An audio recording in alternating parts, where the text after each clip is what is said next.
Hello, good evening. Thank you for joining me again. As you may be able to see, I'm out in my veg garden, but I'm actually sitting next to the bed that's full of amazingly bright coloured dahlias.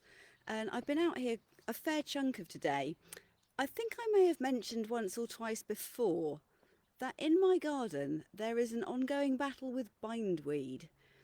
It has been suggested to me that weed killer would sort out the problem once and for all, but I don't do that in my garden, so I continue to employ one of two methods.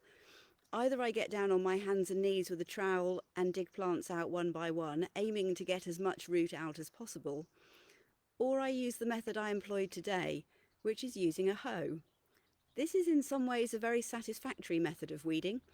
You can cover a large amount of ground quite swiftly, and it is in some ways minimum effort for maximum gain.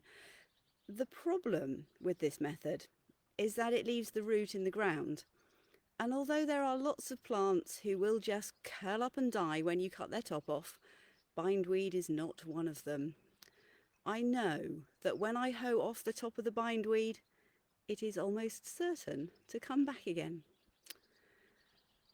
I found today, in another book by the person that I read you a poem by yesterday, another poem or prayer, which is called The Wisdom of Plants. As I read it, I began to wonder what wisdom there is in a bindweed, particularly one whose top has been removed by a gardener with a hoe. Could there be something about the strength of hidden and living roots, perhaps? Or maybe something about staying strong when we feel like we're being attacked by life? Or is it about persistence, never giving up even when stuff goes wrong? I read something on this live stream, I think about a week ago, that was called Living Earth's Wisdom. And I do love the idea that even something that I tend to regard as a nuisance in my garden might have something to teach me, some wisdom to share. So, looking around this bit of the garden now, what do the plants teach me? There are sweet peas that we pick almost every day to bring into the house because they are beautiful to look at and they smell nice. And if we don't pick them, they go to seed and we get no more flowers. Could that maybe tie in with a story that Jesus told about a vine and the need for it to be pruned in order to produce good fruit? There is a vine here too, and I can vouch for the fact that good pruning makes a huge difference. What about the tiny plants in the lawn that are constantly walked on and hardly ever noticed? Do they teach us something about the importance of finding our identity and affirmation in simply being beloved children of God, rather than looking to other people to tell us we're doing well?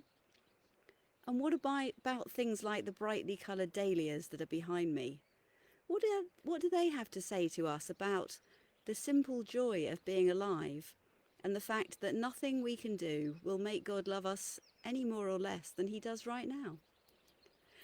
I'm going to read you this poem prayer, The Wisdom of Plants now, and perhaps it will help me to look at bindweed differently, even when I try to continue to eradicate it from my garden. Perhaps it will help you to look at the plants differently around you too, whatever they might be. So this is a poem and a prayer. Teach me this day something of the wisdom of plants. Their dignity, their poise, their capacity to feed themselves and refresh the air. They make this planet beautiful, green and habitable. My mind wonders at their presence, and if they are absent, I miss them very much. My heart swells at their beauty, colour, delicacy and profusion. I love them as nature's truest calendar. Yet, admirable and splendid as all this is, I find no communion here. That lies deeper. My soul is at one with the hiddenness of plants, their roots. My soul is my root. The hidden me is radical. Teach me this day to honour my roots, the hidden earth-clad depths of myself. Help me to hear the deep ancestral voice, to feel the inherited wound, to see again the congenital quirks in the glass. Remind me this day of the hidden past, ever shaping my visible present, that inevitably unobserved, it will continue to anchor and nourish me. Amen. Thank you for joining me. See you again tomorrow, I hope. Bye for now.